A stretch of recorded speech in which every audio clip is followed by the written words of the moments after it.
go.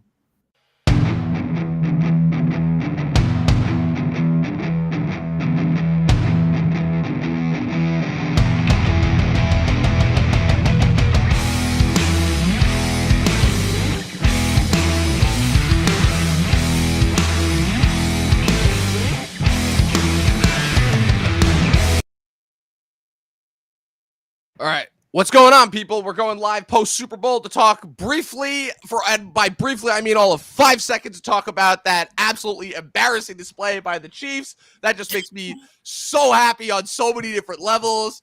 Fuck Mahomes. Fuck Travis Kelce. Let's go Birds. The gang from It's Always Sunny is eating very, very well tonight.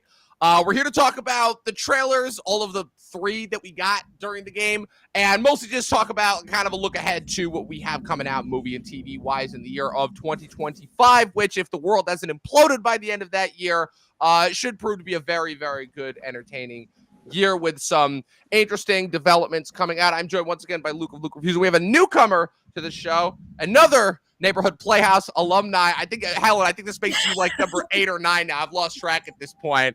Helen, just please let me know if I butcher this last name. I apologize in advance. Helen Romeo Coombs, how are you? That's pretty good. Yes, right. I'm doing well. I'm happy to be here and chat about movies. Yes, It'll be fun. Yeah. Yeah, it was funny because when you were hitting me up being like, I know I was supposed to come on the podcast a year ago, and then everything kind of worked out the way that it did. And then you were like, well, can I come on an episode soon? And I'm like, well, funny that you mentioned it. I happen to have an episode where we're kind of just going to talk about everything. So if you want, that would be perfect for you. And you were like, sign me up. I'm like, all right, awesome, cool. Yeah. So it's weird because in the past, the Super Bowl obviously been like, for us movie people, it's kind of like essentially the de facto kickoff of the year. You know, January is usually kind of known as dry January, dead January. You know, there's like a couple movies that come out that are worth watching, but not in recent years. This January is kind of good, but February, the Super Bowl was kind of the kickoff. That's when we get our trailers for whatever the blockbusters are going to be. That's kind of when we start to get a few more release dates. And I gotta say, I was very, very disappointed with their offering as far as movie trailers this year. We only got like one full trailer, a couple of TV spots. Luke, you were mentioning how, man, they really do not want to pay. The studios really do not have the money to pay the $8 million for how long is it for $8 million for the 30 seconds? For 8 million, 30 spot? seconds. Yeah, so they clearly are not willing to fork over the cash as much this year. But we got one new trailer for Thunderbolts with some new footage coming out there, and then we got very, very brief, like 30-second spots for Mission Impossible and Jurassic World. But the big ones that I want to talk about, obviously, we got brand new trailers for Fantastic Four and Jurassic World Rebirth so far. But I wanted to start off the conversation. So, obviously, again, the big question going into 2025 this year was, is Marvel going to make their comeback? They sat out, with the exception of Deadpool and a couple of TV shows, they pretty much sat out 2024. They let Sony just embarrass themselves with whatever the fuck those 3 displays last year, where again around this time last year I was letting Mac Dontre and Aniolo absolutely roast the shit out of Madam Web. It was very, very entertaining. But so this year Marvel has Captain America Brave New World, which has been mired with reshoots for the longest time, Thunderbolts, which looks to be their version of Suicide Squad, and then their 4th attempt at doing Fantastic Four. So like I said, we're going to talk about Fantastic Four in a bit, but real quick, How are we feeling about Marvel's offerings this year? Is this going to be an improvement? Is this going to be the comeback? Or like how are we feeling here? Luke, we'll start with you and then Helen. I think the thing for me, what I keep having to wrap my head around is that these are the 3 movies until Doomsday. Like, it's just this gap. Like, we had no build up to that movie, really. Like, everything's going to be smushed into Fantastic Four. Who knows? The Thunderbolts are supposed to show up in that too. So I don't know how that's going to happen. But like, I think all 3 of these like have to be good to like bangers. Like, I have most faith in Fantastic Four. Although Thunderbolts, with every trailer, like they keep getting me more and more. Captain America, I'm seeing that Wednesday. I don't have great hopes, but you know, I'm sorry, it's Harrison Ford. Anything with Harrison Ford, I'll watch. It's Harrison Ford, yeah, but I've heard that there's a couple of plot points from that movie that kind of fell through the cracks. And man, that they are not reporting accurately on that budget. That budget with all those reshoots is getting up to $400 million. They need this movie to like be a hit, and I am and worried the clips that they've it. released have not been encouraging in the slightest. I'm sorry, everybody's been saying that Red Hulk transformation is like one of the most unintentionally hilarious parts of the movie, and I'm like, oh no. So yeah, needless to say, Helen, are you a Marvel fan in general, or is this just kind of like? I feel like it's just like, oh no, not this again. I'll be honest, I'm not a Marvel girly. So, looking at some of the trailers, I was like, I have no idea what's going on, but I'm here for the ride. Exactly. Honestly, that's the best mindset to have. I will say, Thunderbolts did look cool. Like, I didn't fully get everything that was happening, but I love Florence Pugh. I'm a massive fan of her. And to see her doing like a bigger kind of blockbustery action thing. I mean, she's been in like big movies, but to see her go from like doing We Live in Time last year to doing like this, I'm like, okay, like that's, range. But I'll probably go see it, like regardless of like not understanding like the Marvel universe too much. Yeah. Yeah, but it's funny that kind of how the Thunderbolts work, where again we just came off of an entire decade of DC trying and failing to replicate Marvel's success, and now we're kind of seeing the opposite, where James Gunn, within the short tenure that he's had with DC so far, between his version of the Suicide Squad, Peacemaker, and now Creature Commandos, and then he's also got Superman coming out this summer, how he's already managed to flip kind of the public opinion on DC around so fast that now after this the good reception that his Suicide Squad had, despite the plummeting box office, now Marvel is seemingly attempting to replicate that tone and formula after they already lost him after Guardians 3 2 years ago. Yeah, the Thunderbolts in concept have always been an interesting one in the sense of where it functions the same way that DC did, but the only micro difference is that with Marvel, where again, it's essentially reformed criminals being used on a government black ops special task missions, and the only difference really is that the Thunderbolts are usually posing as heroes. Like the big thing is the first iteration of the Thunderbolts in the comics was led by Baron Zemo, and they were all different supervillains that kind of made slight alterations, that made slight alterations to their costumes and changed their names. So like Atlas became new Goliath, Songbird, Screaming Mimi became Songbird, shit like that. And then later incarnations, they were led by Norman Osborn as well when he was trying to reform from his Green Goblin persona. This time, again, they look to be, again, it's exactly what we expected from Thunderbolts, where again, it's all essentially the side sort of heroes, they're not really villains too. That's the thing. They're all kind of like the side heroes that were like introduced in the last couple of COVID efforts from Marvel. So you've got Yelena Belova and Alexei Shostakov, Black Widow's father and sister, played by Florence Pugh and Dave Harbour, who were introduced in the Black Widow. You have John Walker, the U.S. agent, who was introduced in Falcon and the Winter Soldier. You have the Ghost, who was the villain from Ant-Man and the Wasp, which it was way back in 2018. You also have another Black Widow villain, Taskmaster, who was kind of like the jack of all trades assassin that the Red Room was sending after Natasha. So you have all of those guys. Then you have newcomer Lewis Pullman, Bill Pullman's son, as Bob, who we finally saw in this trailer as well. He's going to be revealed to be the Sentry, who's another iconic Marvel anti-hero. Bucky's in this as well, the Winter Soldier. But again, it's once again that classic Marvel post-COVID problem of, oh man, it's been like 4 or 5 years since we've seen some of these characters.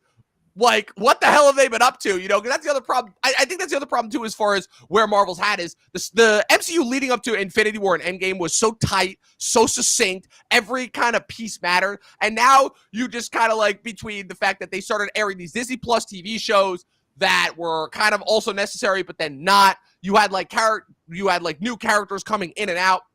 There wasn't really this as tight sense of continuity. You kind of didn't know what was going on. So now you've got a sequel to a TV show that came out 3-4 years ago, a new rendition of a kind of side B tier team with all characters that have been introduced, but who you don't remember any of because they were all side characters introduced some over 6 years ago. And then that leads us into, but the only fate that I do have in Thunderbolts is the fact that it is directed by Jake Schreier, who's the dude who directed Fault in Our Stars and a lot of the episodes of Beef 2 years ago. So that does give you hope. Also, it has the lowest budget of all these movies. It's only got a $150 million budget. So that's the one that has only, when it comes to Marvel. As far as Marvel, that's pretty low. As far as Marvel, that's really low. That's really, really low. Oh, I can imagine. Yeah. Well, considering that, so like I said, Brave New World with all the reshoots is going to have a budget of close to $400 million. I don't care what they're reporting. And then Fantastic Four has got a budget of about, of course, they haven't reported the budget yet. But if I had to guess, that's probably also going to be in the $200-300 million range because that's like just Marvel standard now. So Thunderbolts is the one. Also, the fact that Thunderbolts is airing in that, what I call that prime Marvel spot, that first weekend of May to kind of kick off the summer, that so many of their biggest and best efforts have aired in, that helps it too. So Thunderbolts is the one that's got the most going for it. Now let's talk about Fantastic Four. So we were eagerly kind of very much anticipated this as far as Marvel being like, okay, this is like our big effort. We're rebooting this after 2 previous failed efforts in the past. What's it called? We've been hinting at them a lot, first with, when they dropped Reed Richards' name. I don't remember when, like, it was in a Marvel effort, like, a while ago. And then, obviously, when we got a variant of Reed Richards portrayed by John Krasinski in Multiverse of Madness. But Marvel's been hinting heavily ever since their purchase of Fox that we were getting Fantastic Four. There was a lot of rumors circling around casting for years. We even had a director swap. It was supposed to be John Watts, who did the 3 Spider-Man movies. Now it's Matt Shakman, who directed all 9 episodes of WandaVision, as well as many, many episodes of many iconic TV shows, including It's Always Sunny in Philadelphia and Game of Thrones. And they announced the cast around this time last year that it was going to be Pedro Pascal, Vanessa Kirby, Joe Quinn, and Eben Moss-Backrack. They had announced that this movie was going to be set on a parallel Earth in like kind of a retro 60s verse. This is not on the main MCU Earth. What's it called? So we finally got our first trailer. Didn't give us much. Gave us a feel. Not necessarily anything plot-wise. We saw a brief outline of Galactus, who is the main villain in this. So what are we thinking here, Helen? Real quick, like I said, I realized I dumped a lot of stuff on you. Like, what's it called? What is your relationship with Fantastic Four? Like, did you watch the 2000s movies growing up? Like, no, I mean, I didn't grow up watching Fantastic Four or Marvel in general, or DC. Like, genuinely, superhero movies are kind of this like ethereal thing to me that seems quite distant. But yeah, so I honestly now as an adult just look at it and I go, cool. I feel like I can't tell if it's like for kids or if it's for people who were kids in the 2000s that now like feel nostalgic and like want to like feel like a kid again. Like, I'm not sure what the audience is really. But so I don't know if I'll go see that one, but it looks cool. And because I'm an actor, I love to look at who is being cast in these movies. And I am a massive fan of Pedro Pascal, massive fan of Vanessa Kirby. I've like followed her career for a long time. She also went to my alma mater in the UK, so that's cool. She went to the University of Exeter. Yeah, so that's my 2 cents. Yeah, it's always interesting seeing like kind of like how like the relationship with Fantastic Four over the years. A lot of people refer to it as this kind of like Marvel's cursed property, where it's like, oh, they never got it right. But I don't know. I kind of look back on those 2000s ones with a lot of fondness and nostalgia. Like, as far as like, yeah, that's kind of like was my template for the team. Like I said, it's one of those things where it's like people.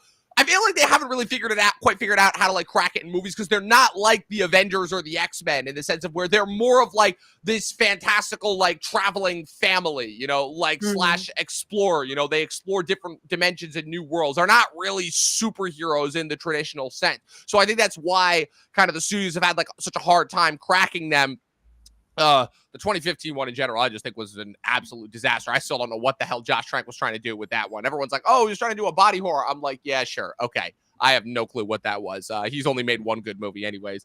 Luke, so like I said, our 4th attempt at the Fantastic Four. There's been a lot of build-up, a lot of speculation over this one. We got the trailer this past week. I think my biggest thing that I noticed is that stylistically they are emulating the 90s Roger Corman one, just from the look of it as well, kind of along with the 60s feel. I also think that for me particularly, a really funny point was hearing Richie from the Bears voice come out of the Thing. Like that was just something like really weird, because I'm used to hearing like the really low rumble that I'm used to, like, say, that Michael Chiklis delivered back in the mid 2000s. But so we finally got a trailer. What are our thoughts? I'm still skeptical about the fact that this is only opening up a week after Superman. Like that's danger territory for me. But I don't know. What are your thoughts? I will say that when they did reveal that it was Ebon Moss-Backrack as the Thing, I was like, that's the greatest casting I've ever heard. And seeing it with the super comic accurate look as well, that just like that's what I was looking forward to most, just seeing how he sounds plus how he looks, and that delivered. But Fantastic Four, it's too iconic a name to not be at the forefront of Marvel, especially now that they do own it again. People are now saying that this is what they should have gone with right after Endgame. Like, boom, Fantastic Four. Like, take a break or something and enter with that.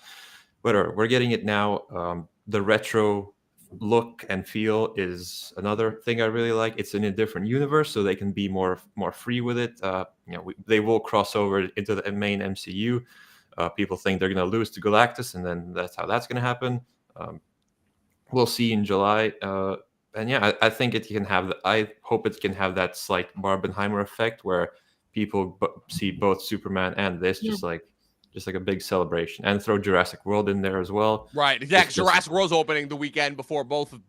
Yeah, just big summer season, because there's like 5 movies in June as well. So there's like I said, we're gonna cover that once we get to what we're looking forward to in the blockbuster template. But yeah, this is a jam-packed summer. Like Hollywood is like, after the last couple of years, like Hollywood is really, really desperate to get people's butts back in theaters, because man, it is 2024 was not what they were hoping to get, even though they had a couple of safe hits.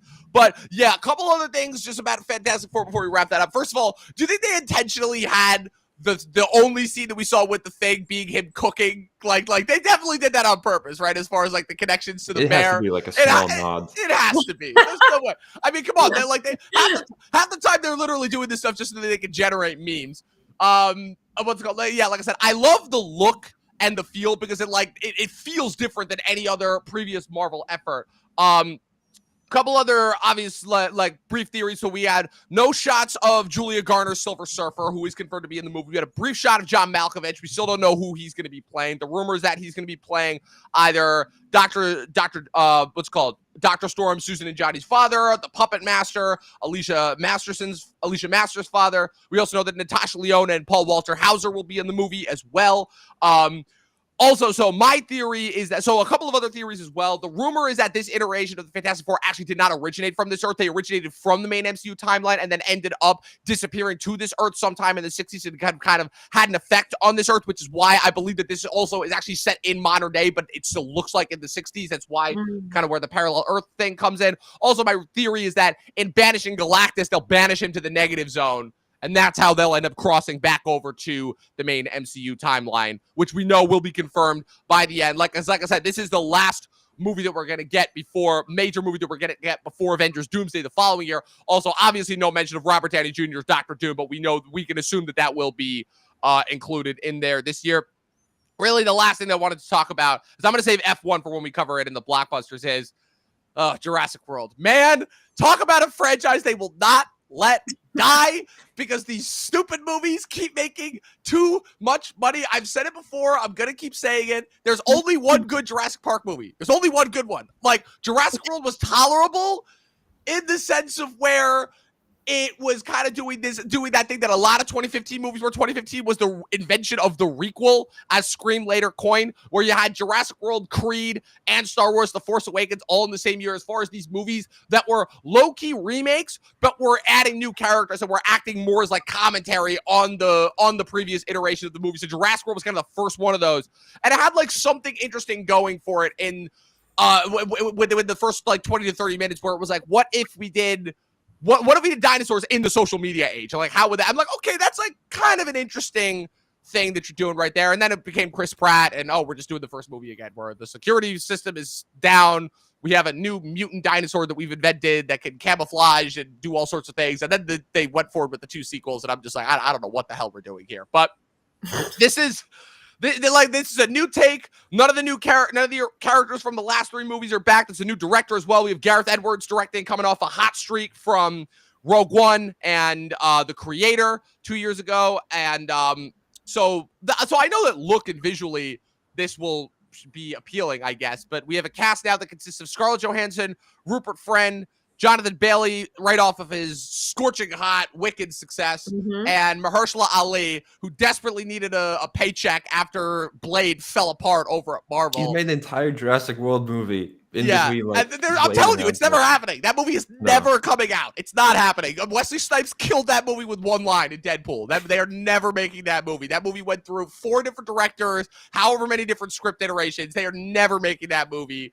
I mean, so how are we feeling? Because the problem is that, like I said, I want to keep shitting on these movies, and I want them to stop making them, because they just keep getting worse and worse and looking worse and worse, and it devolved into these terrible monster movies that have completely lost track of the message of the first movie.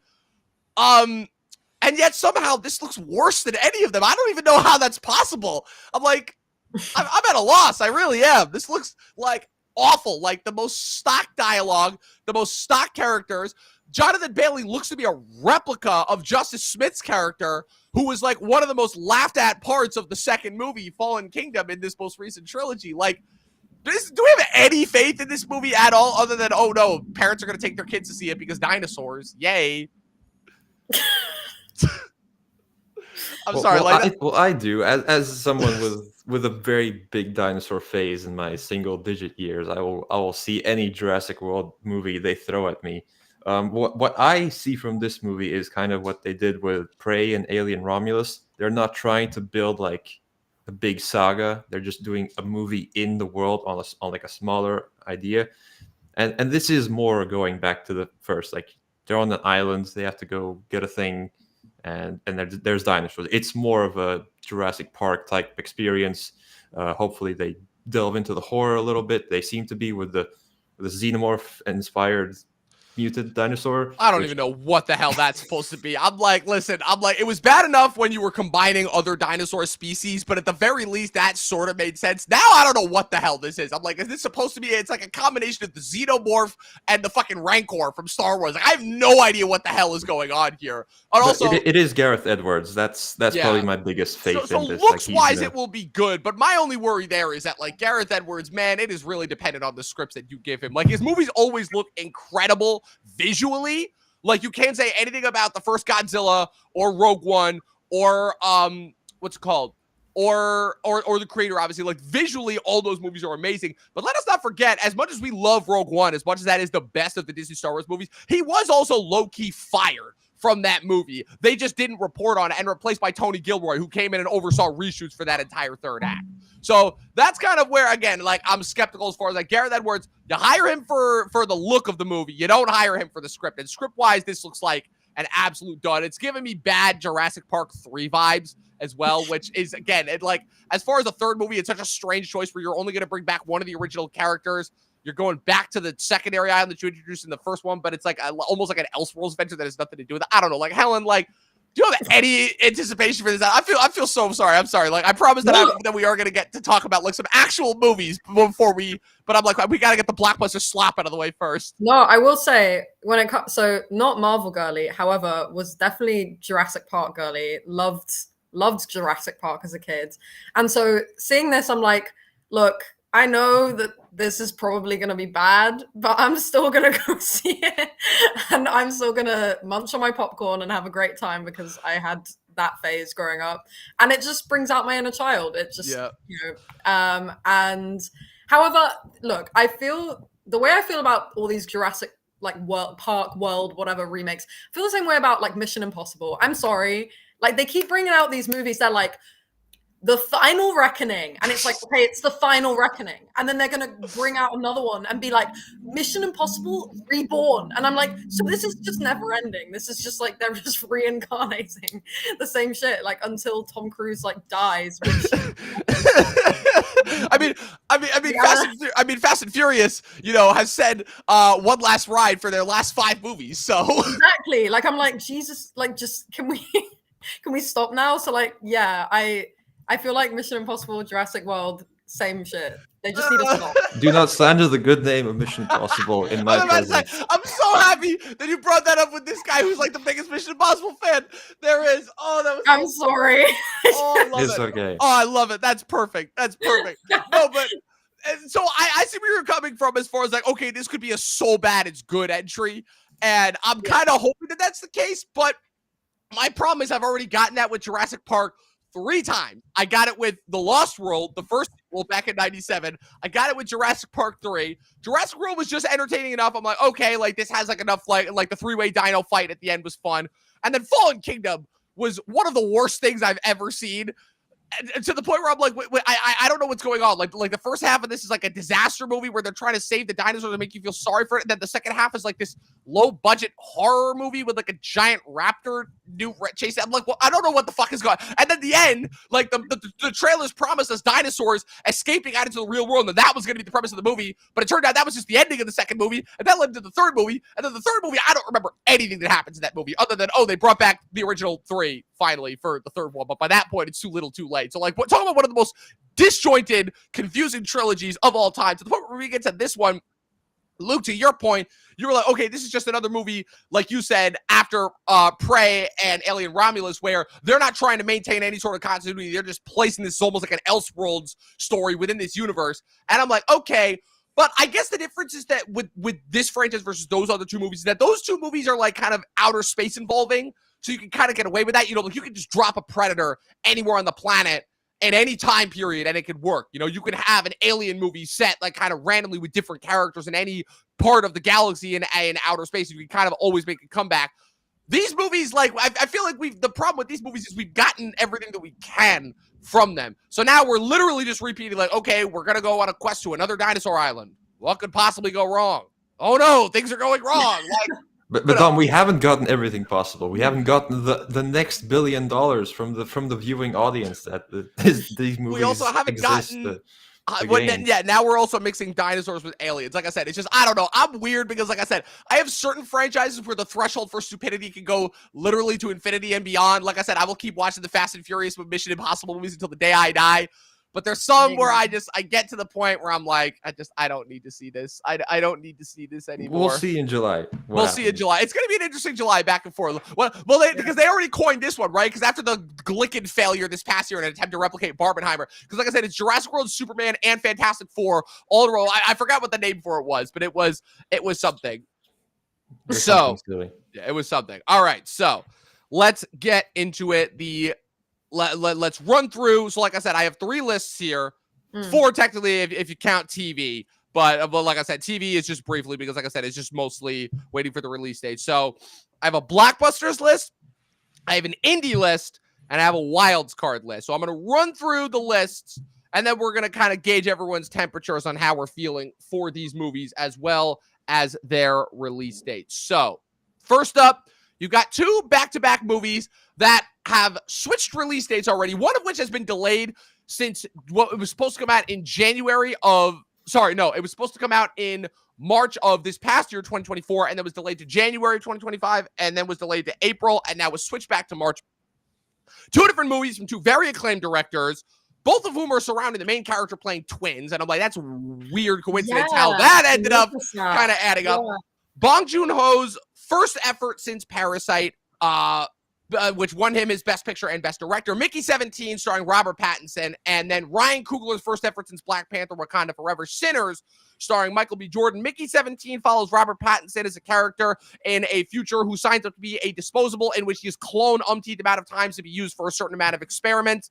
And so comedic shenanigans ensue until he inevitably stumbles upon kind of the moral ineptitude of the experiment. And Sinners follows Ryan Coogler's 2 characters in, I believe it is Antebellum South, as he returns to his hometown right when the town is set upon by vampires. The supporting cast also includes, so the supporting cast is for each. Mickey 17 includes the supporting cast of Naomi Ackie, Stephen Yeun, Toni Collette, and Mark Ruffalo. And then Sinners features a supporting cast of Haley Steinfeld, Omar Benson Miller, Lee Jun Lee, Jamie Lawson, Wunmi Musako, and Delroy Lindo, and Jack O'Connell. And all that I can say is that Haley Steinfeld as a vampire, give that to me all day and all night long is all that I'm going to say. Like I said, these movies were originally supposed to be, Sinners was supposed to be in March, Mickey 17 was supposed to be in April, and then they just recently switched release dates. So now you have Mickey 17 is opening in the middle of March, and Sinners is opening April 18th. So how are we feeling about these? Helen, we'll start with you. I am so excited for both of these movies. When I saw these trailers, I was like, hell yeah, let's go. I very am into Sinners, the vibe of like magical realism almost. Like, love that. Magical realism, history, horror, like vampires. I'm like, yeah. Don't know what's going on with the twins yet. Clearly that's a theme for these 2 movies, and I don't know what that means for Sinners, but The only thing that I have a bone to pick with certain trailers is why are they showing me the entire plot in the trailer? Oh, Helen. Why did they spoil the thing I about didn't watch that Seinfeld? one. God. Oh, Helen. Now you are What? understanding. Now you are understanding the pain that us movie fans have been having to deal with since 2016. Luke, you know which one I'm gonna go with here. It all started with Batman versus Superman. It all started with that one. When that fucking movie gave us the entire goddamn trailer in that whole 2 minutes, and every studio since has felt the need to do it. And now it's infected our mid-budget movies too, the few that we can get from the acclaimed directors. Yeah. And yeah, it's enough. I just was like, why? Like, why? Now I know that Hailey Steinfeld it turns into a vampire. I'm like, great. So, or was she a vampire the whole time? very true. Could be the case. Who knows? We're here for the vampires, I guess. Also, I loved Judas and the Black Messiah. That was like it's one of my favorite movies, and so I'm a big fan of Ryan Coogler in general. Oh wait. You think he directed that? He didn't direct it? Nope. Oh Nope. my god. No, he produced it though. He produced it. No, that is okay. that is Shaka King that directed that. Okay. Yes. Another no, don't worry. And don't worry. This has happened before. It's another classic case if you see his name all over the trailers and you believe that he directed it. No, his last effort that he directed was Black Panther Wakanda Forever, which was released a year and a half after. Sorry about that. Well, he was a great producer on Judas. That's Yep. No, but Anyway. in fairness, like I said, Coogler is definitely taking a page out of Nolan's book. He is being like, okay, I'm gonna be the next I'm gonna do all of my ideas are gonna be original, but they are all gonna be like the biggest movie possible. Like, if I'm not mistaken, I believe that Hoyt van Hoytema, who is Nolan's go-to cinematographer, is I am totally wrong. He is not doing this. The cinematographer is Autumn Durald Arkapaw is the cinematographer. I'm totally wrong, but he did consult Nolan as far as this is shot in IMAX, so this movie is gonna feel big. And like you were saying, Helen, I love the feel for this. Like it feels slick, it feels mysterious, it feels sexy. I'm like, ooh, plus anything that has vampires in it in the 2020s gets me going, because like vampires have been overdue for a comeback since Twilight ruined them for an entire decade and a half, and they're finally making their comeback. yeah. I'm excited for this one. And then Luke, you've been talking up Mickey 17 for a minute now. Having read the book, this will be the greatest 4-star movie ever. Yes. Like, I don't think it's gonna be like it's not gonna be quite spectacular. Like it's not gonna be a 5-star, 3-star movie like Twisters was. No. It's just gonna be a really great movie. It's gonna be really funny. Robert Pattinson, and they upped it from 7 to 17 because Bong Joon-ho wanted to kill him another 10 times, just because for the comedy aspect. And there's one scene where it involves some sexual encounters between multiple Robert Pattinson. Oh, let's go! I'm wondering to see how they do that. It's briefly in the first trailer. So. Oh man, I am there for that. I'm so there for that. Oh man. And Sinners, I said it in my video, and you said it. The scary vampire is back. Yes. Midnight Mass, Nosferatu, Abigail. Yes. Yeah, Abigail, absolutely. Yeah, which makes it a little shout bit out action Abigail. too. For me, see, I go all the way back to Night Teeth. That's what started off. Nobody saw that movie because it aired on Netflix in 2021, but that movie was fucking awesome. I give that movie credit for bringing vampires back. Like I said, we had a couple of good ones that snuck in there over the last couple of years. 30 Days of Night, the Fright Night remake, the remake of the original and the remake of Let the Right One In. Sorry if that, like I said, I know that goes back to your first year as well, Helen. But yeah, yeah. Sorry, I didn't mean to. I didn't mean to rub salt in that wound there. Sorry about that. Yeah. So Helen, real quick, what are your thoughts on Mickey 17? I know you mentioned being a big Bong Joon-ho fan. What's post the Parasite wed? Yes. Well, first of all, I am so gassed to see Parasite in IMAX this week. Yeah. I'm going tomorrow. Yeah. Yes, I'm so excited. I know he's done some English language stuff before, but it's just cool to see that happening again. Yes. And big fan of him, big fan of his sense of comedy. It's very dark and like surreal and quirky, and I love it. I'm also loving, like, every time I see Robert Pattinson in anything, I'm like, I love it. Like, I don't know, like, I didn't know I was a Robert Pattinson fan, but as soon as I saw him on the screen, I was like, I'm so here for this. Like, also, he's like aging backwards. He looks so young. Like, he's gonna be 40 in 3 years. Yeah, I know. 2 Like years, he looks like this. He looks younger than he did in Harry Potter. Like I don't know. He got on that adrenochrome. He's become big enough in Hollywood now. He's on the adrenochrome now. He's got everything going to their de-aging processes that they have. Yeah, no, but like seriously, I'm with you. It's almost like Robert Pattinson. It's like of all the people who needed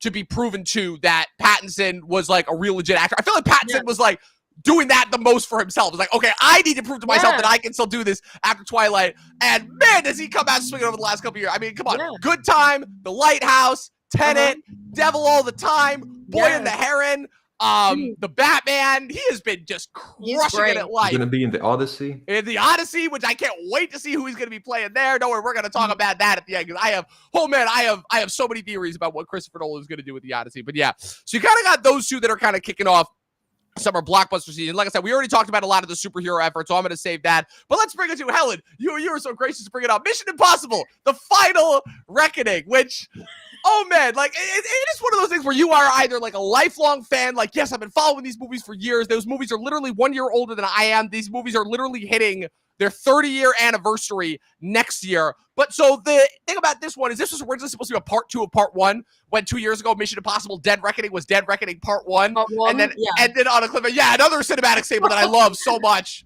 So much. Thank you, Harry Potter, for that. But they retitled it. They got rid of the part 2s for 2 movies that are coming out this year. So this is now The Final Reckoning, and then Wicked Part 2 is now Wicked for Good. So they're finally dispensing with that. I'm just hoping that they get rid of that. I don't know what they're going to rename Fast X, though, because that's still Fast X Part 2, to my knowledge. But Fast XX. That would be incredible. Oh, if they did that.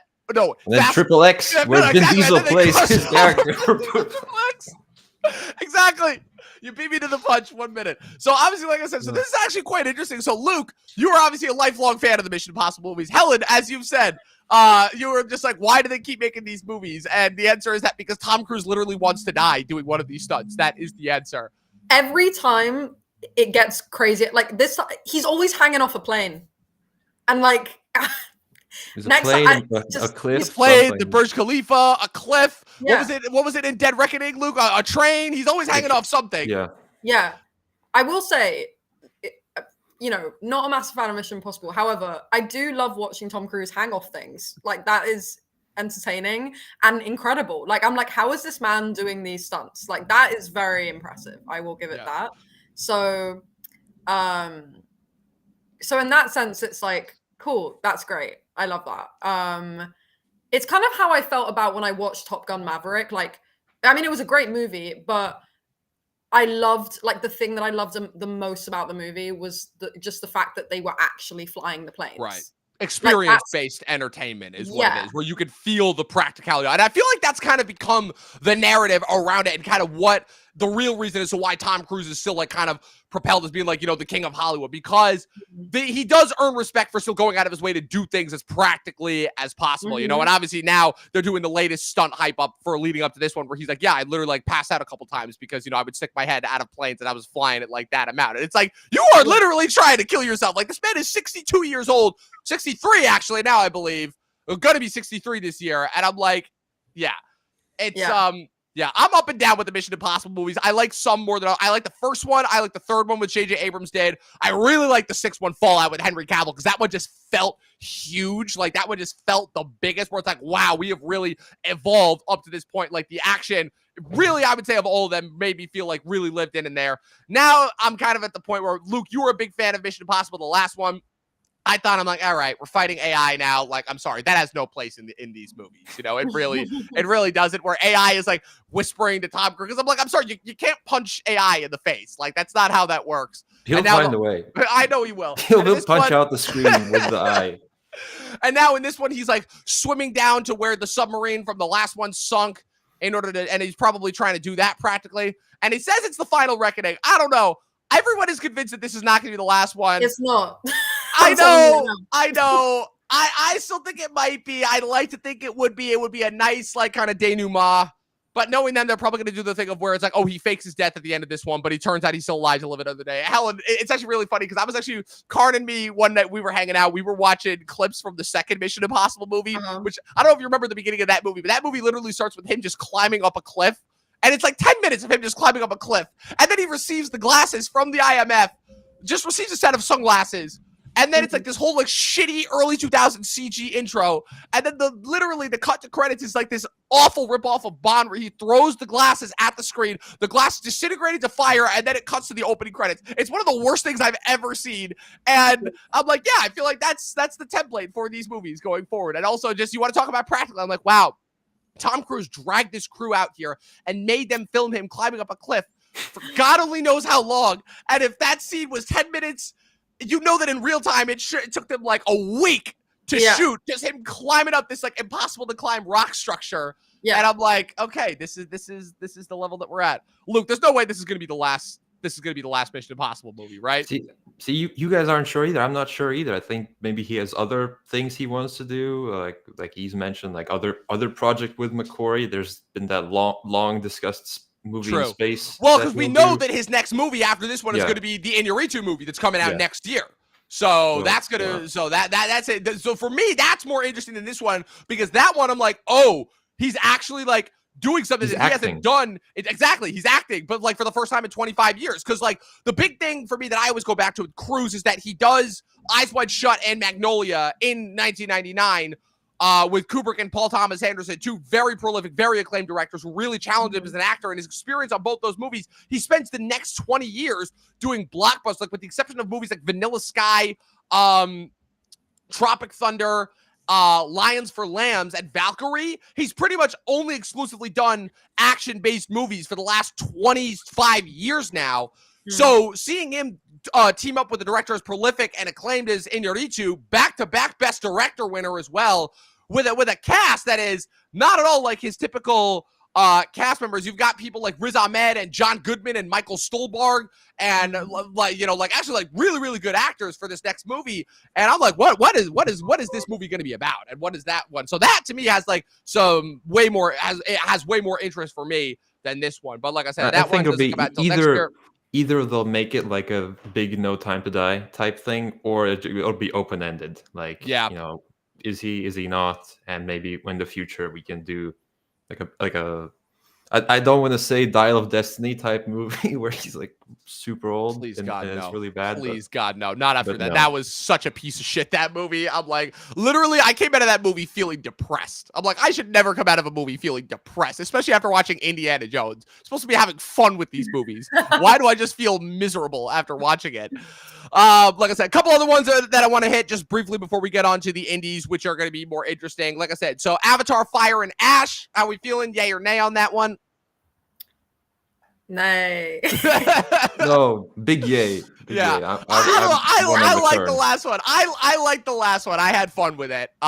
Like I said, if he makes the same movie 5 times with different elements of Avatar: The Last Airbender, like sure, go ahead. Cameron he's experience based. He knows like I know you're not here for the plot. You're here for the vibes and the look and the feel. And I gotta say, I'm like, it was nice being back in Pandora after such a long wait. Now I don't know if it'll have the same effect having to only wait 3 years as opposed to 14 years like the first time around. But like I said, he's introducing we got the Water Tribe in the last movie. We're getting the Wind and Fire Tribe in this movie. He does say that we are going to see Earth at some point with Avatar 4 and 5 as these movies keep getting more and more expensive, but if they keep making money, who cares? Wicked for good. After Wicked Part 1 turned out to be the surprise kind of blockbuster smash of this past year. It was a big surprise for me. I will say I was a fan of it. The second half to me is a little bit significantly weaker than the first half of the play, but still I'm very, very excited to see kind of how John M. Chu wraps that up. Like I said, the first one was a massive, massive surprise for me. So how are we feeling about Wicked? No longer Part 2 for good. Yeah, I mean, I was a huge fan of Wicked growing up. Like, I saw Wicked on the West End in London. It was like when I was 12, it was one of like the best days of my life. So I was very happy watching that movie, and I'm glad that other people appreciated it too, even people who are not necessarily musical theater fans. So yeah, I'm excited. I mean, I'm not gonna lie, I didn't know that they were gonna split it into 2 movies. I feel like you didn't need to do that, but I feel like they could have absolutely made it into 1 movie, but of course this is like money making machine. But I'm not mad about it. I'm like, sure.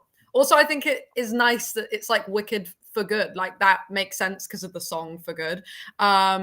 So I'm excited. I think it's going to be good. Yeah. I'm not anticipating that this is going to be a bad movie. Yeah. My hope is that they do the same thing kind of with this, like what they did with Doom Part 2, where they kind of take some of like the more, not problematic, but some of the weaker elements from the stage play and kind of like retrofit it a little bit, you know? And also I am very, very, very excited to see, to see Bach turned into the Tin Man and Fierro turned into the Scarecrow. I don't know, just from like a visual sense, that's like really, really entertaining. And Helen, I got you beat by a couple years. I saw the original run with Kristen and Adina when I was 5. So yeah, there's a reason. Yep. Oh, it's a little bit of a humble brag for me that I consistently bring up whenever I run into musical fans, because traditionally I'm not a musical fan, but I'm like, no, for Wicked, I make the exceptions. That one hits home. That one hits home. Yeah. I always go back to that one. Luke, now we got easily. I think the only movie that you're looking forward to this year more than Mission Impossible. We got a new trailer for it this week. F1. The Apple TV Plus produced Formula One movie starring Brad Pitt, from the director of Top Gun Maverick, Joe Kosinski. I mean, Luke, this may as well have your name written all over it. We got a new full trailer for this week. How are we back at it? It's like 3rd or 4th in my most anticipated, behind Mission, Superman, and maybe Fantastic Four. Maybe in there. This one I'm worried because, like, as a big F1 fan, I'm worried that the whole movie I'm gonna be going, actually, it's not like that. You're gonna be like, actually. Yeah, the cars are supposed to be in this gear, not this gear. I'm worried it's going to be like that, and it's going to be quite dramatized, as in what actually happens in F1. But I'm hoping that it doesn't overshadow the as we expect the super Top Gun-esque racing sequences, which that we do get a bit of in the trailer. Apparently, there's going to be a love story between Brad Pitt and Kerry Condon, as seen in the TV spots. Oh, great! Another 20-year age difference between some co-stars. It's something to get the moms in, you know. So throw a love story in there. Of course. Hey, not just the mums. Like, Brad Pitt's hot. Like, and also one of the few guys that's actually a legit actor too. Like, I don't know about you guys, Brad Pitt's been having one of the greatest late career renaissances of any actor that I've seen. Once upon a time in Hollywood, Ad Astra, Babylon, Bullet Train, he's been killing it in life recently. So but I just need that movie to be like a full-on thrill ride. I've seen clips of them shooting the movie at the races. Like, I know which races he's gonna win just based on that. So nice. I hope it's great. I think it could make a lot of money with the popularity. Man, I hope so, because Apple needs this to be a hit, because, man, their last couple efforts, like I said, Killers of the Flower Moon got a lot of Oscar nominations. It got 0 wins, and Napoleon and Argyle, yikes, not great. So, yeah, Apple really needs this one to be a hit. But I know they're not trying to please the F1 audience. No. They're trying to please the general audience. Yes, so. Exactly. Right. Yes. Helen, are you an F1 girlie as well? Or? Hey, I grew up with F1. I'm European, so yeah, true. Who am I kidding? I grew up with F1 in Who am I kidding? So yes, I'm excited for it. Like, loved F1 Drive to Survive. I've seen a lot of F1 races. I love Javier Bardem as being half Spanish. He's just the best. He's great. And yeah, fan of Brad Pitt. I watched the trailer. I was like, cool, fast cars, Brad Pitt, Javier Bardem. I'm not mad about it. I'm excited. Exactly. No, I saw that cast and I'm like, I didn't like Top Gun Maverick, but I always give a shout out to Joe Kosinski, because even though I didn't like Top Gun, he directed one of the most underrated best movies of the 2010s, Tron Legacy, which features that unbelievable Daft Punk score and just the look and visuals of that movie. I'm in for anything that he does, you know? Also, the fact that his next couple of movies that he did after that were Oblivion and Only the Brave. I'm like, okay, so he's got a little bit of an eclectic taste. The only kind of miss was that weird Spiderhead movie that he did with Chris Hemsworth on Miles Teller on Netflix. That came out the story for Twisters. Yeah, that as well. Let's call it. But as we said, Luke, I don't like that movie as much as you do. Well, only a couple more blockbusters before we get into the indies. 28 years later, how are we feeling about this one? Because I gotta say, probably the best trailer for anything that I've seen recently. Yes. Another legacy sequel, but Danny Boyle and Al Scarlett are coming back for this one after their collaboration with the first one. We got a cast that includes Aaron Taylor-Johnson, Jodie Comer, and Ray Fiennes. I gotta say, that trailer, fucking, yeah, I'm in for this one. I'm really, really in. This looks bigger. This looks scarier. It looks to me like a mix, but like a zombie movie, but set in like the Quiet Place-esque verse. Like, how are we feeling about this one? I mean, I love 28 Days Later. Like, so watching it was genuinely like so nostalgic for me. I'm so excited. Yeah, and it definitely looks way scarier, and I'm so thrilled for it. And there was something else I was gonna say. Well, yeah, so yes, it looks bigger, it looks scary, whatever, but massive fan of Danny Boyle, and I think that he still somehow kept the sort of home video, like handheld camera-esque like vibe from the original movie. Like it's still there. It's So I shot just with an appreciate- iPhone, with like a bunch of crap put onto it to make it look like a film camera, but it is an Really? iPhone. Yeah. That was an iPhone. Taking a page out of the Steven Soderbergh book of filmmaking. I love that. I definitely got that vibe, and I think, yeah, I'm just excited. It's probably actually the movie I'm most excited for. Yeah, it's that one where I'm like, oh, this is going to be like the sneaky hit. This is going to be the one that, again, they kind of put it out there. It's one of the few movies where, like, no, we can just rely on our quality because word of mouth is going to send this movie. Like, I have a feeling this is going to be like the sneaky surprise hit of the summer. I really could see that happening. Yeah, and like just the cult following from like the original movie. Right. Like, it's going to be great. Yeah. Also, the fact that, again, Loki could de facto be another great trilogy that we have because, again, it's only the first 28 days and years. So potentially, finally, we could have like a zombie, because we've had great solo zombie movies, but we haven't really had like a zombie franchise. I don't count The Walking Dead because that's TV. We haven't really had like a zombie movie franchise to rival Romero's iconic zombie series forever. So that would be kind of cool. And supposedly they've already shot the second movie, which is going to be directed by Nia DaCosta, who directed Candyman and unfortunately The Marvels.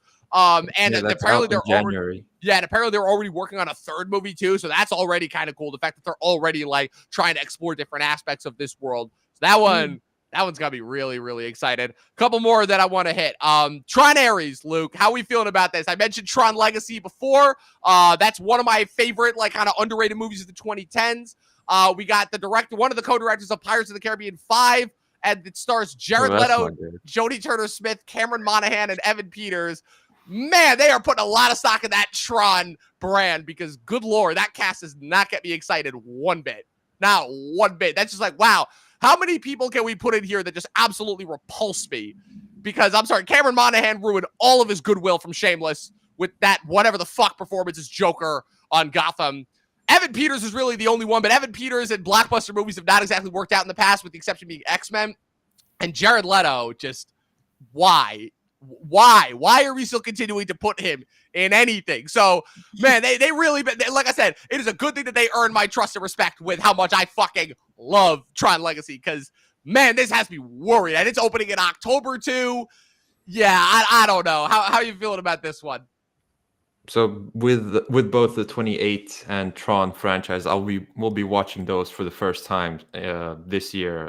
Oh, I feel really? like Tron should be a thing I've seen by now. Tron Legacy, yeah, definitely. Feels like a me thing, but that is 100. How have you not seen that movie yet? I remember seeing like the marketing when I was 11, but I never caught on to it. But I will be watching it this year. So yes, you got to text me when you watch it. I'm telling you, that Daft Punk score. Oh, I'll watch it in October when it's closer to release. But it's cool bikes with lights, like that's enough to get me in.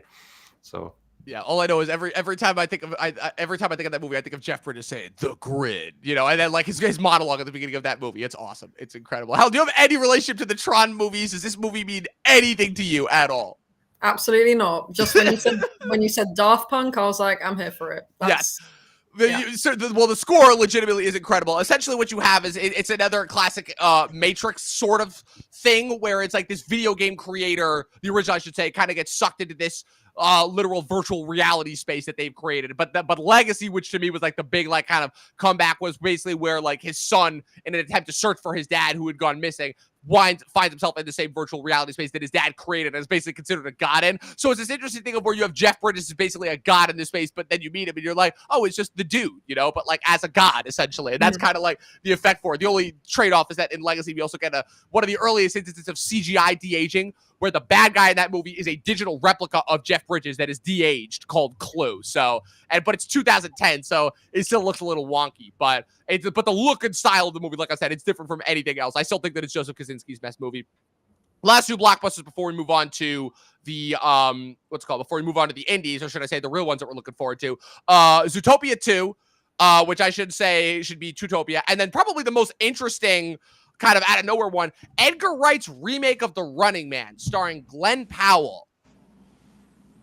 Yeah, I don't know how to feel about that one. I've never seen the original Running Man. Hollywood is continuing to try and make Glenn Powell a thing. I still don't know if he's worked out for me. He came the closest with Hitman until that movie shat the bed with the third act. Yeah, how are we feeling about this one? I don't know. Like, especially Edgar Wright, who, again, started his career as like this really distinct, really kind of like off the beaten path indie filmmaker with the iconic Cornetto trilogy and Scott Pilgrim versus the World. And now I feel like he's been trying to like get back into the main space. His efforts after The World's End were received pretty well with Baby Driver, and then Last Night in Soho unfortunately kind of got overlooked because of COVID. I enjoyed it, but how are we feeling about this? I'm still kind of like 50-50 on this one. Well, I'm gonna be reading The Running Man by Richard Bachman, aka Stephen King. Yeah, so Stephen King. I'll see what that's like. But I think Edgar Wright needs like a banger. Like I didn't love Last Night in Soho. Like it's weird. He was only made that and Baby Driver since World's End. Yeah, it's been World's End. Yeah. So I think we just need more Edgar Wright in the industries and this premise of a dystopian game show where people hunt you down. I think that's right. That has the perfect Edgar Wright energy. Like, just make it fun, and the rest will take care of itself. Yeah, and it's opening in November, which helps. Hunger Games: Ballad of Songbirds and Snakes was a surprise kind of breakout from November 2 years ago. So Helen, how are we feeling about it? First of all, like, are you on the Glenn Powell train at all, or are you still trying to be like, what are they trying to do with him? Yeah, I'm not sure about Glenn Powell. Big fan of Edgar Wright. Love his stuff. Cornetto trilogy is iconic. Obviously, yeah. He also happens to be from where my family are from in the UK, like literally same town. There you go. I don't know why. Like I had a feeling. I'm like, oh, there's some connecting tissue there. Yeah, no, me and Edgar Wright, like we go way back. No, I really love him, and I agree with Luke that he needs something to come back because he hasn't been around for a while. I mean, he obviously Last Night in Soho, whatever, but he hasn't had like a smash hit in a while. So I'm excited. But in terms of Glenn Powell, yeah. Anyone But You, I didn't watch. Twisters, Hitman. Hitman was really good up until the last act, and the last act I'm just like, what the fuck are we doing here? Like that one of the most baffling third act conclusions to any movie that I've seen recently.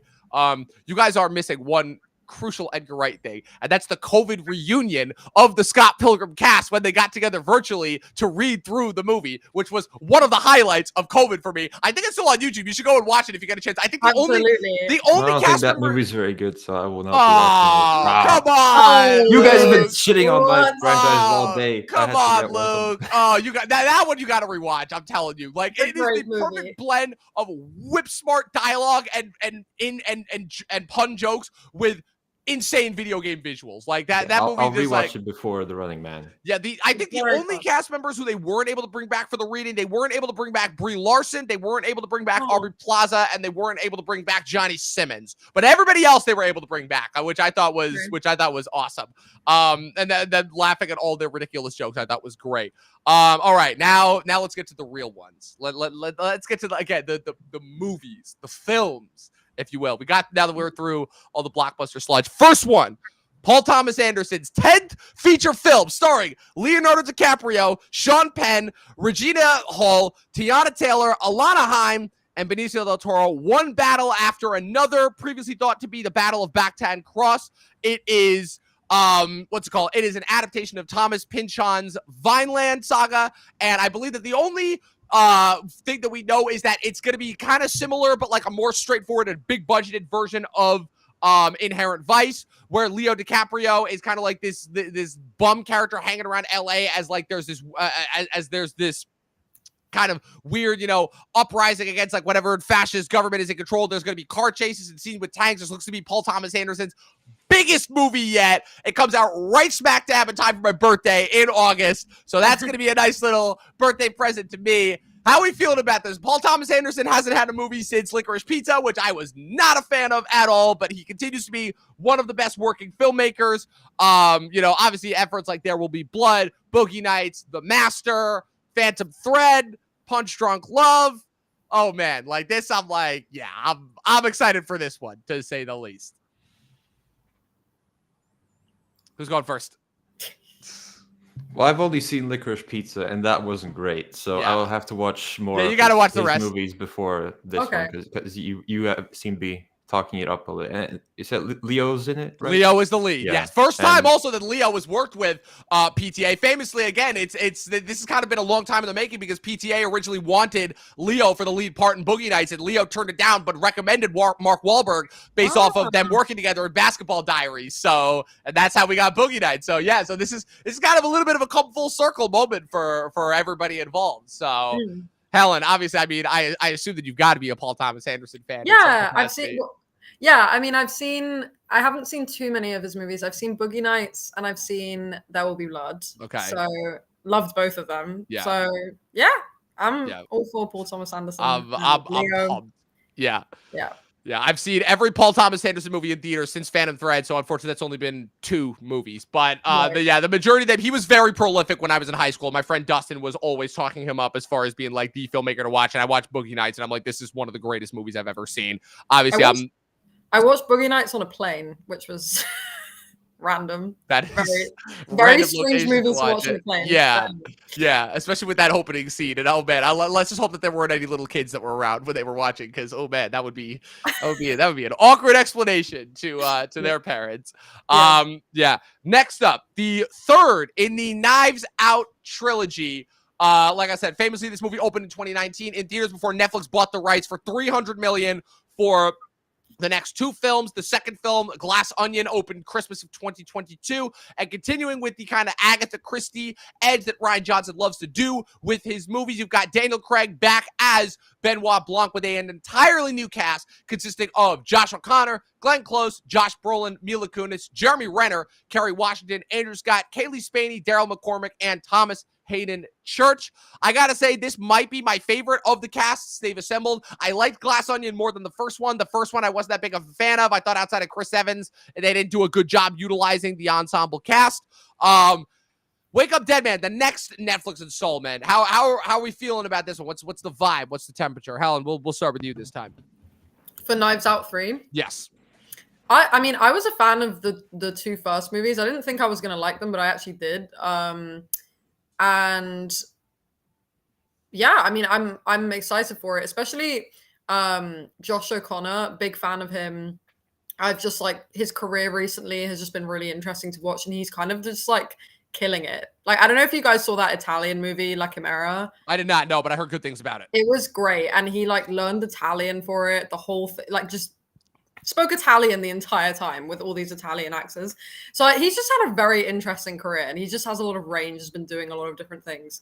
So I'm like, what's not to like, honestly, about Knives Out? Yeah. See, my whole thing with Josh O'Connor, and the only reason why I'm immediately distrustful of him in this movie, not because of his talent, I know that he's good at that, but because I thought you meant the no, not because of his talent. No, I know he's good. It's because the two primary things that I've seen him in being The Crown season 4, and then obviously Challenger is the big one this past year. Is I'm like, wow, this guy's really good at playing slimy scumbags, like just the slimiest of the scumbags. So I see him as a priest in this movie. I'm like, oh, I immediately don't trust you. Something is automatically suspicious of you. You played Charles, and you played the other douchebag that was like the devil on Zendaya's shoulder of the devil angel dynamic that those 3 had going for them in Challenger. So automatically I'm distrustful of him. But he's a great actor, and I'm really, really excited to see what he's going to bring, especially since he seems to be like kind of the number 2 in that movie after Daniel Craig. So, Luke, what's your general anticipation level for Knives Out 3, Wake Up Dead Man, or Knives Out, or whatever it's going to be called?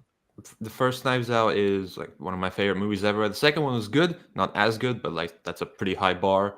And this one, again, it's the ensemble cast aspect that's always interesting. Like there was a week where they just announced a new guy every day.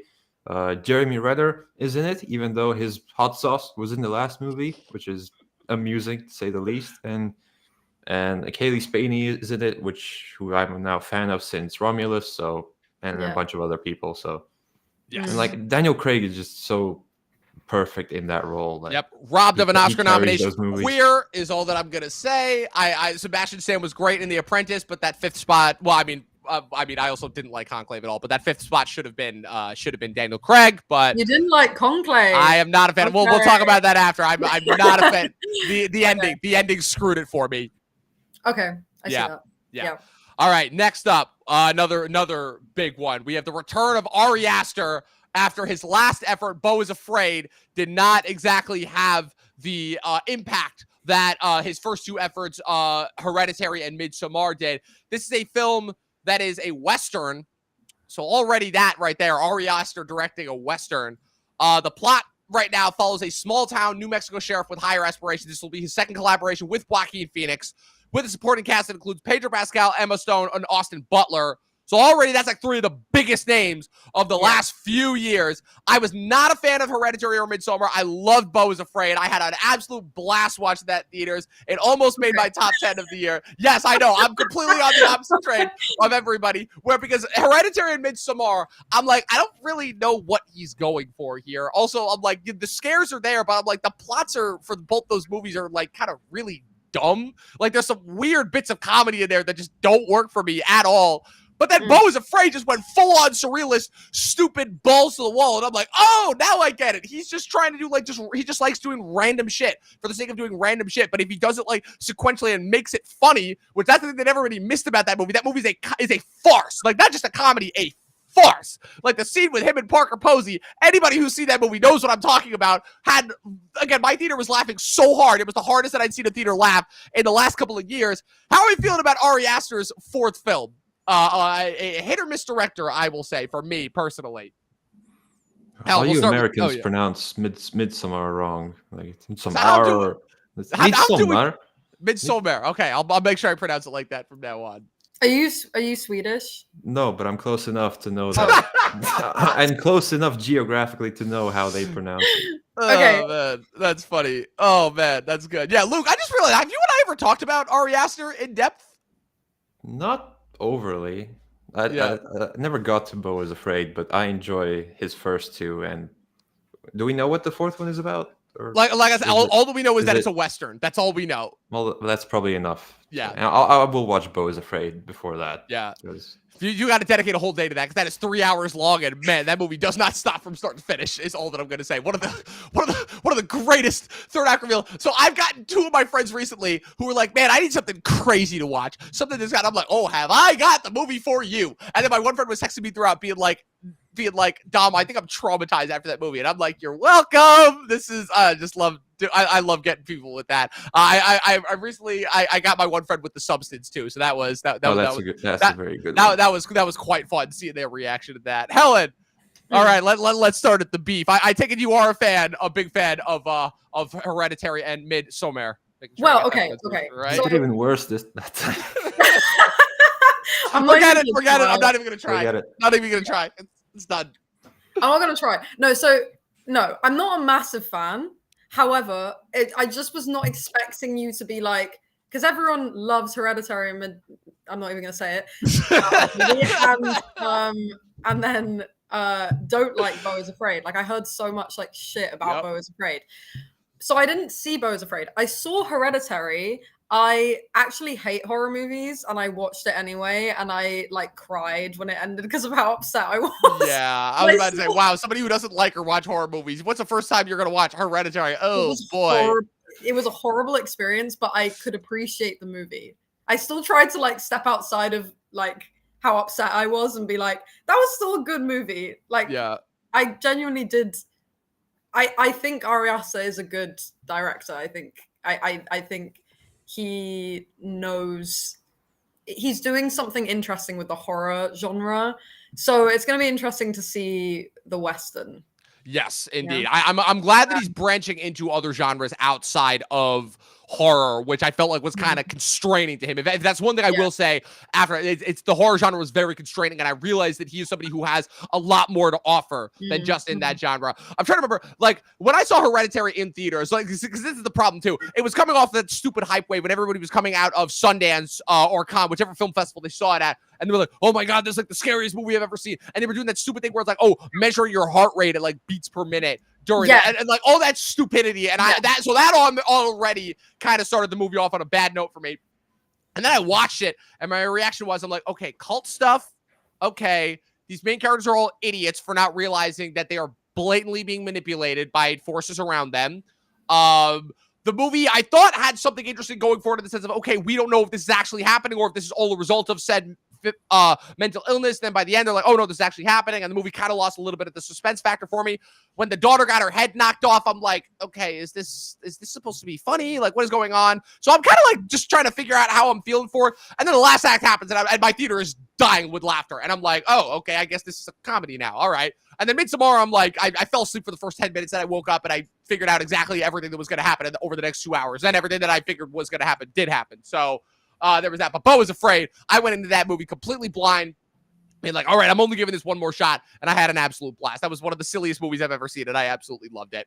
So yeah, I'm very much looking forward to Eddington, mostly just to see Ari continue to experiment outside of the genres that he has kind of been constrained to. So a couple other ones that we have, Yorgos Lanthimos' Begonia, starring Emma Stone and Jesse Plemons as two people who are, as two potential conspiracy theorists who are trying to prove if a UFO is real. With Yorgos Lanthimos directing after Poor Things and Kinds of Kindness, I'm automatically in. I'm automatically in on anything that he's got going for him. Caught Stealing, Darren Aronofsky's new effort, which features Austin Butler and Matt Smith as two baseball card thieves in gritty 90s New York. That one's also coming out in August for my birthday, so that one could be fun. Spike Lee's remake of High and Low, Akira Kurosawa's late entry, Highest to Lowest, starring Denzel Washington, Jeffrey Wright, and Ice Spice. And I believe A$AP Rocky is in the movie as well. Yes, that is actually happening. It is coming out on Apple TV Plus sometime over the summer. The Phoenician Scheme, which is Wes Anderson. I just got to look this up because Wes Anderson always has about like 24 cast members in his movie. That is Wes Anderson's next follow-up effort to Asteroid City, and also his award-winning shorts that came out on Netflix that same year. I still can't believe that The Wonderful World of Henry Sugar was Wes Anderson's first Oscar win. This is another massive ensemble cast that will include the likes of Benicio del Toro, Michael Cera, Bill Murray, Riz Ahmed, Tom Hanks, Benedict Cumberbatch, Scarlett Johansson, Charlotte Gainsborough, Rupert Friend, Willem Dafoe, Bryan Cranston, and a bunch of other people. Jay Kelly, which is Noah Baumbach's next follow-up effort on Netflix, which the premise of this movie has been listed as a coming-of-age drama only surrounding middle-aged adults starring George Clooney, Adam Sandler, Laura Dern, Billy Crudup, and Riley Keough. And this is going to be another massive ensemble cast, so I'm looking forward to that. Richard Linklater has two movies coming out this year. Nouvelle Vogue, which is a movie about the French New Wave starring Zoe Deutsch, and Blue Moon, which is his next collaboration with Ethan Hawke. I don't know what the premise of this movie is, but it'll be interesting to see kind of double Linklater in this year. He hasn't done one in a while. And then we're also getting the Safdies have officially split up their filmmaking efforts. You've got Benny doing The Smashing Machine with The Rock, and then Josh doing Marty Supreme, which is Timothée Chalamet's next star vehicle as a ping pong player in the 50s. Hold on, let me wait for this to and that has like $100 million budget. $70 million budget right now. And the co-stars include Gwyneth Paltrow, Tyler the Creator, Odessa A'zion, Penn Jillette, and Abel Ferrara, the director of movies like King of New York and Bad Lieutenant and The Addiction, which I just saw recently. Yeah, it's going to be an interesting year with some indies that are coming out. Also, we're getting two different Frankenstein movies this year as well. We're getting The Bride with Maggie Gyllenhaal directed by Maggie Gyllenhaal, starring Christian Bale, and then regular Frankenstein with Guillermo del Toro directing, starring Oscar Isaac. Was originally supposed to star Andrew Garfield as the monster. He dropped out. Now it's starring Jacob Elordi.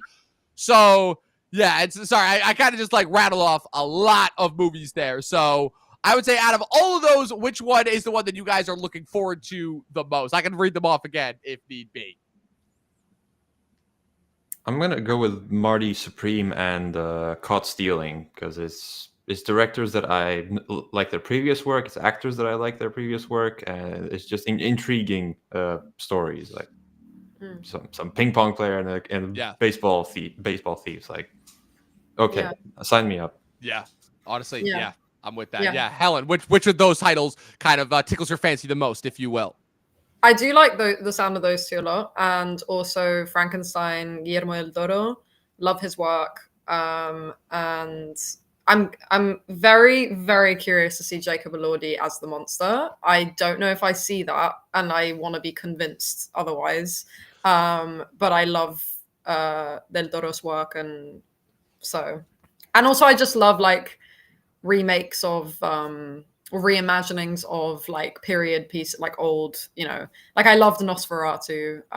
Yeah. So I That was really sick. enjoyed that. So I'm hoping I'll enjoy Frankenstein as well. Indeed. yeah. What's it called? Yeah, for me, the two out of those lists, like I said, aside from all those ones that really, really stand out to me, it's Begonia, because obviously just after what Yorgos pulled off with Poor Things and Kinds of Kindness, I'm like, yeah, I'm automatically on it every day. And also the idea of Emma Stone and Jesse Plemons playing conspiracy theorists is just hilarious to me. Yeah. And then highest to lowest, because Spike, I really, really like Black Klansman. Defy Blood's had a couple problems, but I've been really, really impressed with Spike's kind of late career trajectory. And now he's doing another remake of foreign film. We know that didn't work out so well with Old Boy, but I think the difference is that what he did with Old Boy, he was pretty much doing like a straight shot-for-shot remake, but with American actors, and there was just something about that just did not quite work out, especially with the Josh Brolin, Elizabeth Olsen revelation. But this one, he's doing more of his take. He's not doing a direct remake. It is different actors. I believe it is good. They're going to be playing different characters. The movie takes place in Harlem as opposed to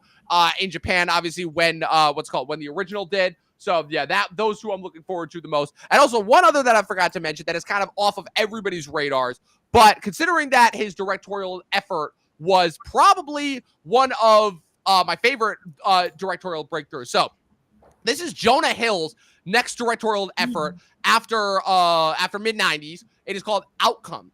He's directing it and wrote it with Ezra Woods. It is being produced by Apple TV Plus. It stars Keanu Reeves as an actor named Reef Hawk, an actor who's been sober for 5 years. He's taken a break from acting to build his new home and takes pride in his progress in life.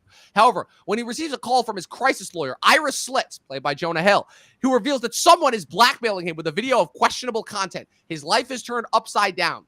Reef then sets out to make amends with those who he has wronged in the past to figure out who the blackmailer is. The supporting cast in this movie also includes Cameron Diaz, Matt Bomer, David Spade, Laverne Cox, Kaya Gerber, and and also Martin Scorsese will be appearing in the film as a washed-up agent for young actors. So that one already off the bat, I'm like, that sounds so bizarre and insane. Like, I'm kind of in on that. Keanu Reeves is the guy who's potentially getting canceled. I'm in on that. I want to see that. That sounds good. I loved mid-90s. So that was one of my favorite movies. And I actually got to see one of the first test screenings for that movie as well. So I am very, very much excited for that. Yeah, well, Helen, you perked up a little there. Like that I can tell that seemed a little interesting there. That movie just sounds great. I am like, it's ballsy, like the whole cancel culture theme. Seeing Keanu Reeves be canceled, like I'm just like, okay, I don't know. It seems like there's a lot going on, and I hope it goes well. I would like for it to be good. The premise just sounds really interesting. Yeah, it sounds bonkers, and I'm very, very much here for it. All right, so like I said, the only other one really is the Bruce Springsteen biopic with Jeremy Allen White, but we're gonna save that one because, like I said, I'm hoping that one's more in line of Complete Unknown than the last couple of jukebox musicals that we've gotten, because those just needed to go away. So I have here before we wrap up, we have a couple of wild cards that I want to hit. So these are movies where I'm not sure how these are going to be received critically. I don't know if they're going to make a dent in the culture. I don't know how they're going to do box office wise. They don't really fit into kind of like that blockbuster or indie window, but these all sound so fascinating for whatever different reason that I'm like, I just need to gauge your guys' thought process on this. So the first one that I have is Michael, the Michael Jackson biopic starring his nephew. I believe the kid's name is, let me just get this right. So he's played by his nephew, Jafar Jackson. So this is going to be following Michael Jackson's life and career. It's directed by Anton Fuqua, the director of Training Day and the Equalizer movies, which is an interesting choice. It's written by John Logan, one of the co-writers of Gladiator, and the co-stars involve Coleman Domingo as his father, Joe Jackson, Nia Long, Miles Teller, Laura Harrier, and a couple of other unknowns as the rest of the Jackson 5. Kat Graham is also going to be in it as Diana Ross. Lorenz Tate is Berry Gordy. I am skeptical of this for a lot of different reasons. One, the classic icon music biopic. The only one that they've really gotten right in the last couple of years is Bob Dylan. I'm sorry. That Elvis, I'm still making heads or tails of that movie. Rocket Man and Bohemian Rhapsody were absolute crap. So I'm skeptical of this, to say the least. Also, the idea of Anton Fuqua directing, it doesn't worry me, but he has more misses than hits. So how are we feeling about this one? I think it's going to be a complete train wreck. All right, so we're already shipping. They had to, like, recently they had to completely scrap the third act because it was some controversy with the Michael Jackson controversy. Yeah, and I think they weren't they also getting sued by the estate as well for like some licensing Probably. issues, I think. Yeah. So already this was not looking good. They had to delay the release date. This was originally an April release date. They were pushing it to October. Suppose that was like, oh, so we can get it in more consideration for Oscars. I'm with you, Luke. I think this is going to be dead on arrival, honestly. Helen, what are your thoughts on the Michael Jackson biopic? Yeah, I'm feeling similarly. The way I feel about music biopics is the way I feel about these like Mission Impossible, Fast and Furious remake. Like, I'm just like, can we stop? Like, there's endless musicians that we could like make movies about, but most of them have been bad or like disappointing. Oh, but Helen, we're just getting started. In 2027, Sam Mendes is releasing 4 different movies about each of the members of the Beatles, all of which are set to be released in 2027. See, that kills me as well because I'm a massive Beatles fan. So I'm just like, don't do it. Just don't do it. Like, it was the same with the Amy Winehouse biopic. Yeah, I am a massive fan of Amy. We dodged a bullet not reviewing that one last year because I did not hear good things about that one. I love Amy Winehouse so much, and I watched it and I was like, it wasn't like bad. It was just like, why? I walked out and I was like, why?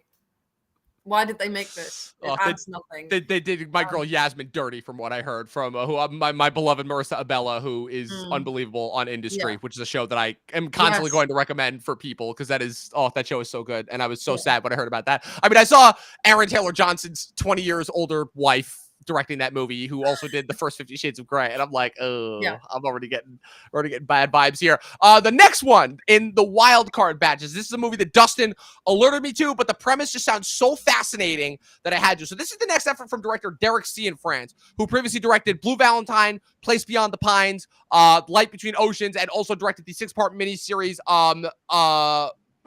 with Mark Ruffalo, the one that shot in my hometown that I'm already forgetting the name of. What's it called? It is. I Know This Much Is True. That one. It's a HBO miniseries that aired in COVID with Mark Ruffalo that I watched. It was shot in my hometown. It was actually very, very good. So this is a biopic about fugitive Jeffrey Manchester, a former U.S. Army Reserve officer known as the Roof Man due to his propensity to steal from branches of McDonald's after entering their premises via the roof and evaded capture from police by hiding in the roof of a Toys R Us store. This movie stars Channing Tatum in the titular role with a supporting cast that includes Kirsten Dunst, Ben Mendelsohn, Peter Dinklage, Uzo Aduba, Juno Temple, Emery Cohen, and Lakeith Stanfield. Bizarre premise, to say the least. Bizarre premise, but I've heard good things. I trust Channing Tatum as a dramatic actor. He really, really impressed me in Blink Twice, even though that movie didn't work out as well as I would have thought, but he was really good in that. So this movie is set to open in October, I believe the same weekend as the Michael Jackson biopic. So how are we feeling about this one? Could this be like a sneaky surprise hit? Like, what are our thoughts just based off that premise? Helen, we'll start with you. Very strange premise, but I agree with you that Channing Tatum recently has impressed me. Like, I went to see Blink Twice. I didn't think it was going to be good, and it really was, and he was really good in it. So I hope this will be fun, especially if it's being released the same weekend as the Michael Jackson. Oh my God. If this movie trumps Michael Jackson, that would be the funniest thing ever that happened this year. Luke, what are your thoughts on Roofman? Have you heard anything about this movie? I have not, but Channing Tatum often enough is the best part of any movie he's in. It's and true. As soon as you said like he hides in the Toys R Us, I'm like, okay, this could be like, that's gonna tell it. Watch Channing Tatum hide in a Toys R Us. That's gonna be like. Is it gonna be a dramatic? Is it gonna be more comedy? Like I guess we'll see. But if it's comedic, that would shock me because Derek Cianfrance is not known for comedy, to say the least. But that sounds like a comedic premise to me. Just that little tidbit, but. I will definitely be seeing this over the Michael Jackson biopic. Yeah. If it I releases will here, be seeing 'cause both just because who I need to see like what this Michael Jackson movie is going to be. Because yeah. All right. Next wild card. And a sequel to a franchise that probably shouldn't have been a franchise, but considering that what's it called? But considering that what's it called? Hold on, let me get to the right one. But considering that the second one did quite a lot of money, and also, again, it's a little bit of like, I would say, like a lesser known franchise from the 2010s. And actually, the first one really, really impressed me. I'm a big fan of this first one. Now You See Me 3, which is, again, so this will be, it'll have been 12 years since the first one was released in 2013. This is the original, which featured around Jesse Eisenberg, Woody Harrelson, Dave Franco, and Isla Fisher as kind of crime magicians, as these magicians who pull off these crazy heists and are being pursued heavily by Mark Ruffalo. Michael Caine and Morgan Freeman also co-starred in the first one. Then you had the second one, which came out a few years later. There was a couple of behind-the-scenes problem with that. Isla Fisher was unable to return because of her pregnancy, so they replaced her with Lizzie Kaplan. Daniel Radcliffe was the villain in that one. It wasn't as well received. Ironically, that one also was directed by John M. Chu, the director of now Wicked. But this one, what's it called? So this one, I don't remember when the idea came up for them to produce this one. I believe that this one has kind of been in development since 2015, but they were finally able to get it shot last year in Budapest. This one is being directed by Ruben Fleischer, who's been on a little bit of a downturn recently, but I will never forget how he impressed us early on with efforts like Zombieland and 30 Minutes or Less. So we have a lot of returning cast members. Isla Fisher and Lizzie Kaplan are both coming back for this one, along with Jesse Eisenberg, Mark Ruffalo, Woody Harrelson, and Dave Franco. And if you have not seen the first one, the basic twist is that Mark Ruffalo, who is the FBI agent pursuing them the entire time, is revealed to be secretly the one that's bankrolling them. Morgan Freeman is also returning, and as well as Daniel Radcliffe in his efforts from the second one. And you've also got newcomers, including Ariana Greenblatt, Dominic Sessa, Justice Smith, and Rosamund Pike will be joining the franchise in this one. I really, really enjoyed that first one. It's probably one of my favorite kind of low-key effort movies from the 2010s. The second one I have not seen. What are your guys' thoughts on this one? Have you seen any efforts from this franchise, dude? Have any anticipation as far as this movie coming out? They're not great movies, but I really enjoy seeing how far they stretch the magic aspect of it, like to the point where they're basically wizards. So I'm there for that. Like, listen, I mean, I'm a Harry Potter fan all day long, so I'm like, listen, as long as you can, it doesn't matter how bullshit the explanations are, as long as you can have some form of explanation for how Jesse Eisenberg is literally able to like freeze rain in like the middle of it. Also, the fact that outside of Batman versus Superman, these are like the biggest budgeted movies that Jesse Eisenberg has ever been the lead of is still like hilarious to me. But Helen, have you ever heard of the Now You See Me movies before this?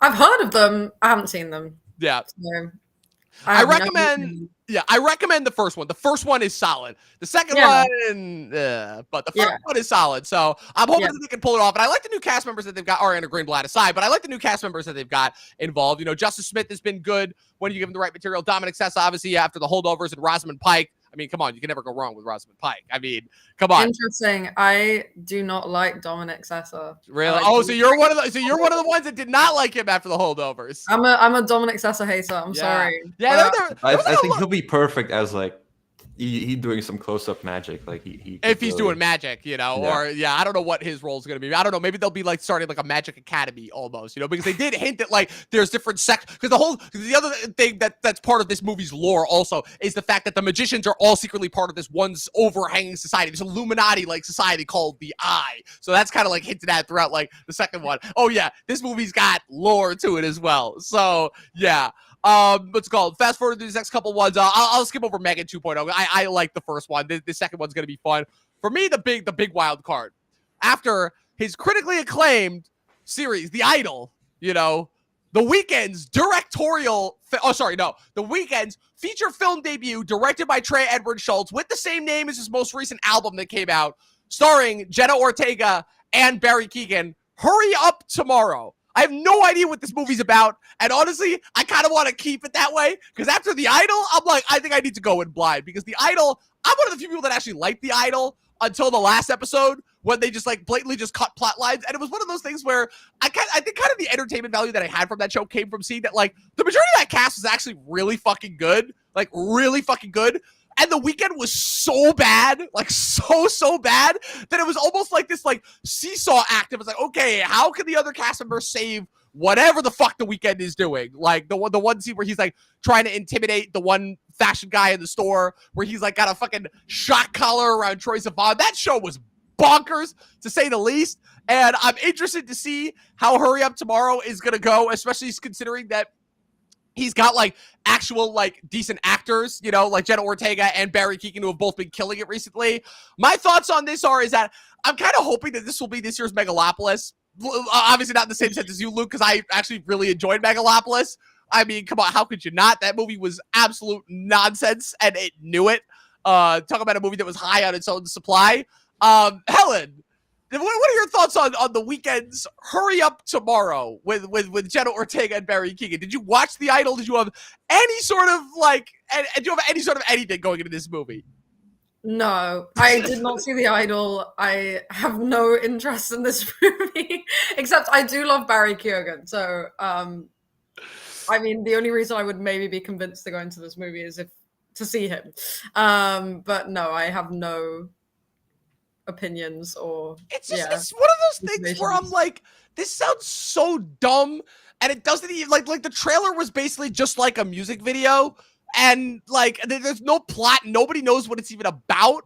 Like, I'm like, I kind of just need to see what it is in order to see like what it's about, you know? Yeah. Also, I'm amazed that Barry Keoghan like is doing a movie like this, just because I have really enjoyed what he's done. Yeah, and, like, he's still he does. He's very selective. Yes. So, yeah. But he still colors outside the lines. He still likes to color outside the lines every once in a while, you know? Like I see, remember, he still is the Joker in the Matt Reeves Batman movies, and he did just recently do Andrea Arnold's Bird, which I did not get a chance to watch, but I heard was slightly controversial. So, yeah, I'm interested to see this, to say the least, just because, again, if it's anything like The Idol, like, I had fun with The Idol. It wasn't good, but I had fun with it. So, I'm hoping the Weeknd gets something like this. Luke, do you have any sort of expectation for this movie at all after the Weeknd's last I did not see this one, but I have to go to my lecture now anyway. Oh, so well, that works out. Or I'll be late. But yeah, whoops, sorry, didn't mean to keep you here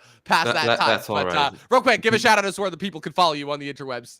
They should subscribe at Look Reviews, because there's actually a new video out for once. Top 10 movies of last year. Yes, I'm working on the next one already. Helen, was nice meeting you. Dom, Yeah, nice to meet you. I'll see you next week. Yeah, see you next week for Captain America and White Lotus before we get back to Talkin' Lost, what's it called, at the beginning of, at the end of the month. So that will be fun. See you guys. All right, see you, Luke. This is fun. Bye. All right, so Helen, so now that we are pretty much done, what's it called? So basically the way that we usually end the show is we essentially usually just plug it if we have any social media that we want to follow anywhere before we sign off. So where can the good people follow you on the interwebs? Yeah, I mean, best place to find me is on Instagram, at Helen Romeo. That's Romeo with a U rather than O. And you can find my link tree on there, my acting materials. Yeah, best place to find me. Yes, it was fun having you on. I'm sorry that we had to torture you with a lot of blockbuster slop, but it was, like I said, just so that you can kind of get the idea of what the show is about. And of course, you guys can follow me with everything going on at Movie Nerd Reviews across all platforms, at Official Talkin' TV Podcast across all platforms. Be sure to subscribe if you're watching this on YouTube. Be sure to follow us on Spotify and Apple Podcasts, where this episode will be available either later today or tomorrow, depending on how fast I can edit it. And as always, people, 12 seasons short film. Here's 2025. We'll see you guys next week for Captain America.